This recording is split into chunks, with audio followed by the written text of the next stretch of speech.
Hi guys, welcome back to the channel. It's Pin here. It's a bit of a different day today. I was planning to head out to do some star trails tonight, but literally about an hour and a half ago, we've just gone into full lockdown because of COVID. It's supposed to only be for 2 weeks, so fingers crossed it stays that way, but it's not the end of the world. I had a few videos planned in the pipeline as it is, as well as a few locations, but I can always go to them once this lockdown is finished. So when we are allowed back out, I'll be one of the first ones back out there taking photos. But in the interim, if the government says stay at home and only go out if you really need to, then I want to do my bit and try to do what's right. So I'm just going to stay home and work on a few other projects instead. In saying that, as a photographer, if you can't go out to take photos or you can't do wedding photography because those are canceled now as well, weddings, I mean, not wedding photography, I'd say use this downtime as an opportunity to catch up on other tasks that you have put off because of how busy you have been. Like if you've got a website that needs updating, work on the website. If you've got photos you need to finish editing, work on those. And then when we're all allowed back out again to take photos, let's all go out and take photos. To get right into it, after that whole long intro, I want to talk about what is possibly one of the most underrated and overlooked pieces of equipment in a photographer's arsenal, which is their computer, or in your case, your computer.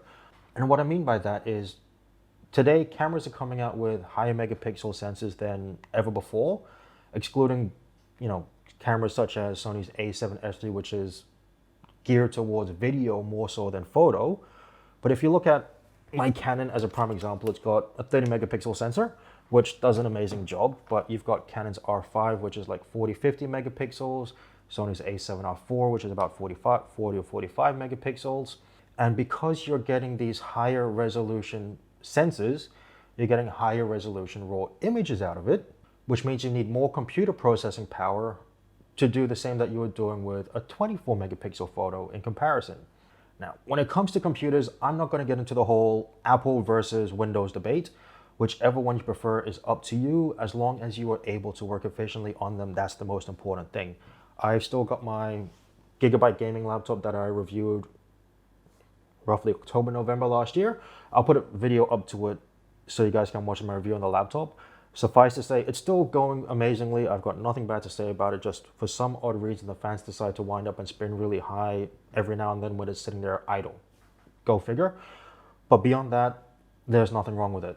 So when you are looking into a new computer, there are a few important factors you do have to take into consideration, because this will determine how quickly and easily you can edit your photos and videos if you're doing videos like me as well. So what I'll try and do is break it down into different sections of the computer that you should look out for. That way, when you're browsing the web or at the store looking at different computers, you know what to look for and what you should avoid as well, or what's simply just not going to be up to par if you do want to work smoothly and efficiently. If you're completely uncertain as to where to begin, the best place I can recommend is go to the website of whatever software it is that you're using. I use Adobe Lightroom, so I've gone to Adobe's website. If you use Capture One, go to Capture One's website. Then look to see what they say are the minimum or recommended requirements in your computer specs, so you have an idea of what to get. As someone who's been in IT for a while and who's one of my hobbies is IT, one thing I'll say is whatever they say as their recommended requirements, that's what you should actually use as your minimum requirements. Their minimum means that it will work, but it won't work smoothly. So when they say something's recommended, use that as your base guide.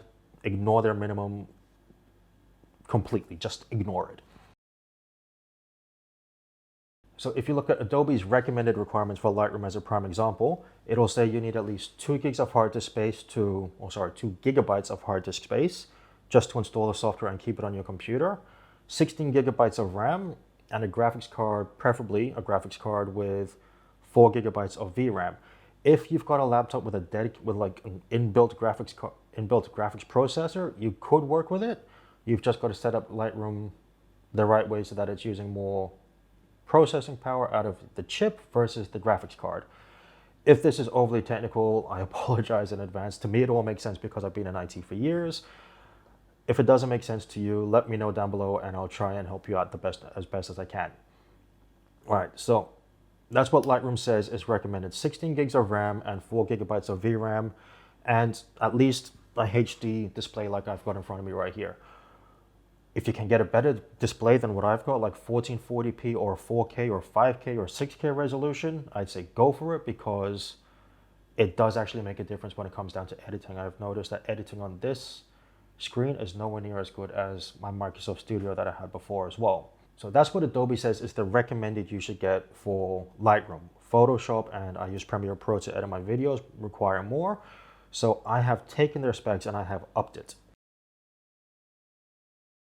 All right, so we'll start at the beginning. They say get 16 gigabytes of RAM is recommended. I have edited with 16 gigabytes of RAM. This laptop I've got has got 32 gigabytes of RAM, and there is a noticeable difference in the speed with which I can edit my photos. And that's not just the raw files that come out of the camera, but also when I've put them together into a panorama or when I'm editing them in Photoshop and I'm doing exposure blending and focus stacking and all the other work I do there. Having the 32 gigs of RAM versus 16 does make a difference, and you will notice it when you're editing as well, that your workflow just goes much smoother. In terms of the graphics card, it does say have 4 gigabytes of VRAM. My laptop's got a very powerful, at the time it was released, I should say, graphics card in its NVIDIA's 2080 Super. I think the equivalent Radeon would have been their 5600. Yeah, their 5600, I'd say, would have been the equivalent, which is available in the current 16-inch MacBook Pros with the Intel chip, not their M1 chip. What this does is it allows your computer to use both the chip, the RAM, and the graphics card to edit your photos, so that way you get a smooth experience when you're editing it versus you try to slide the dial over on like your highlights bar and it starts lagging, which when you're trying to edit is not a good thing to have, because then you have to move it a little bit, let it load, move it a little bit, let it load. You get the idea. So when they say, in Lightroom's case, go for 16 gigabytes or more, I say go 32 at a minimum. All right, even the only time this computer has struggled has actually just been editing video, but for photos, it's never struggled. And as for the graphics card, you don't need to get a top of the range one, a mid-range one. For whatever the current generation is will suffice. It's there as a backup more so than heavily processing. Adobe is not the best at utilizing the graphics card processing power at this point in time. I know it's getting better than it was a year ago, but it's still not utilizing it to its full potential from my experience. I could be wrong. I'll be the first one to admit if I am wrong, but that's just what I've seen so far. So when you're looking at a computer, make sure it's got 32 gigs of RAM and a dedicated graphics card with at least 4 gigabytes of VRAM. If you can get more than that, great, but don't go below it. Otherwise, your editing workflow will slow down and it'll take you longer to do the same process with a faster computer. On top of your computer's processing power, one thing you have to factor in as well is storage space. A prime example is when I went out to Shark Point last week. I'll put the video up here if you guys haven't seen it yet.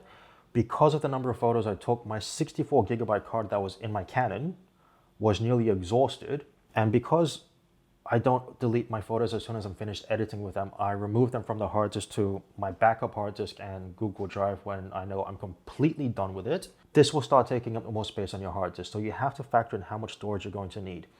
Now, if you've got a 30 megapixel camera like mine, it won't need as much space as something like Canon's R5 or Sony's A7R4, which have higher megapixel sensors, but it would need more space than a Sony A7 III, which has 24 megapixels sensor as a prime example. So if you are looking at a laptop, I'd say go for at least 500 gigabytes of internal storage. If you can get a terabyte, go for it. So storage space is crucial, because if you don't have enough of it, you're gonna find that you'll have to either hold off on editing the photos you've just taken until you do have the storage space, or you have to start removing files that you may not be completely done with, so that you can make space for the new ones, or even working off an external hard disk to make sure that you do have enough storage space for all the pictures and videos you've taken. And saying that some people do work directly off an external hard disk because their computer doesn't have enough storage space for all of their photos and videos, which I have tried. Like I've got a Samsung SSD here, which is 500 gigabytes, which is plenty of storage for photos, but when you add videos into the mix, it does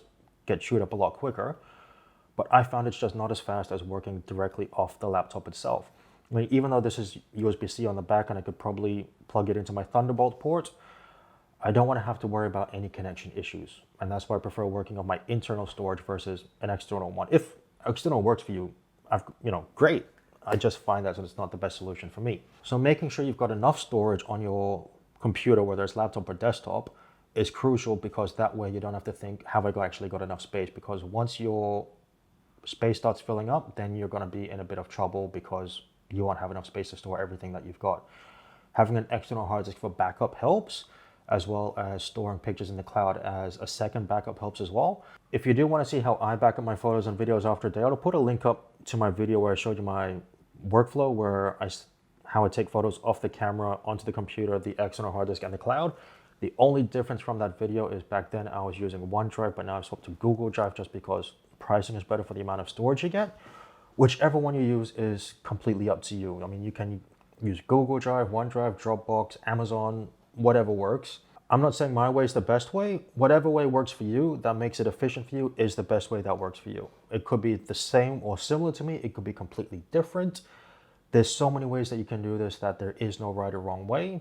The only thing I'd say is make sure you've always got at least one backup of all your photos. That way, in case something happens, you can always retrieve them instead of them being lost.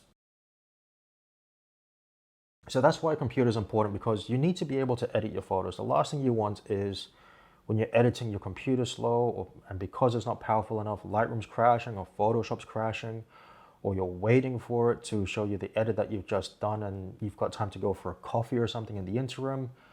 It's not the best thing in the world when you're sitting there waiting for the software to load whatever it is that you're trying to do. So that's why having a computer that's up to par for what you need is important, because otherwise you're going to be taking a lot longer to edit the same photo on a slow computer than you would on a fast computer. You don't have to get the top of the range one right off the bat. Get the best one that you can, right? And just make sure that those crucial elements that I mentioned are up to par. So if you can get 32 gigs of RAM instead of 16, great. If you can bump it up to 64, you're cheering, because I've never actually used 64 gigs of RAM, but I can imagine the speed I get when I'm editing videos at any rate. Go for at least 500 gigabytes of storage. If you can do 1 terabyte, so much the better, because the chances of filling it up will take a while unless you take lots and lots of photos and videos and you never remove them from your hard disk. But if that's the case, also get an external hard disk that is larger than your internal hard disk, right? Like my laptop's got 1 terabyte of storage in total, but my external hard disk is 2 terabytes and my Google Drive storage is 2 terabytes as well. And I know that it's going to be a while before I exhaust any of that and I have to start worrying about even more storage. And so if you can focus on those ones, and then whether you choose Dell, HP, Gigabyte, MSI, Mac, whichever one makes you happy is what's important. I got this one because of the specs that it had in it. It's got the 32 gigs RAM and it's got a good graphics card. Those are the two things that I cared about the most. And that was predominantly for heavy photo editing and video editing as well. And if you want to do that, I'd suggest looking for something similar. I can't speak too much about the Macs with the M1 chip in it, purely because I haven't used it. And in that case, I'd say YouTube, Google people's reviews on there, see what they say, and you can make your own decision based on that if you want to stick with Apple and get one of those chips. I hope everything I've said today helps in one way or another. I hope it's made sense more than anything, because I know when it comes to technical jargon, I can get very nitty gritty in the details and start talking about stuff as if everybody knows what I'm on about. In saying that, if you do have any questions about any of this, please let me know in the comments below or send me a message on one of my social media channels. I'll get back to you as soon as I can. If you have liked this video, please give it a thumbs up. That would be greatly appreciated. And don't forget to hit that subscribe button. Make sure that little bell is ticked so that way you get a notification every time a new video comes out. But I'll leave it there for today because I know I can ramble on 50 million hours. I wonder how long that will take, actually, 50 million hours. But I'll leave it there for now, and I'll see you in the next video. Have a good night, everyone.